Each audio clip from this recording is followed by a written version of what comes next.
আসন্ন জাতীয় নির্বাচনে এককভাবেই অংশ নিতে যাচ্ছে জাতীয় নাগরিক পার্টি এনসিপি। সব আসনে শাপলা কলি প্রতীকে প্রার্থী দেওয়ার প্রস্তুতি চলছে বলে জানিয়েছেন দলটির আহ্বায়ক নাহিদ ইসলাম।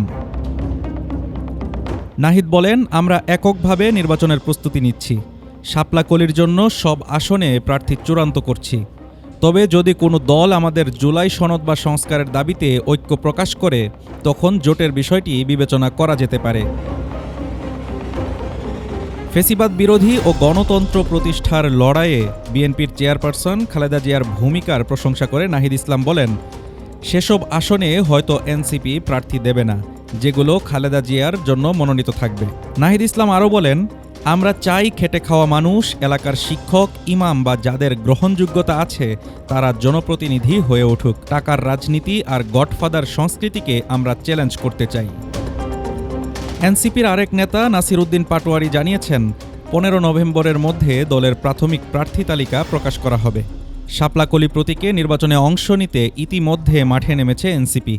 দলটি বলছে, গণতন্ত্র ও পরিবর্তনের রাজনীতিতে জনগণকে এখন মুখ্য ভূমিকায় দেখতে চায় তারা। এককভাবে নির্বাচনের ঘোষণা দিয়ে মাঠে নেমেছে এনসিপি। তবে রাজনৈতিক বাস্তবতায় সামনে ঐক্যের সমীকরণ কেমন দাঁড়ায় সেটি এখন দেখার বিষয়। Desk report, Dhaka today.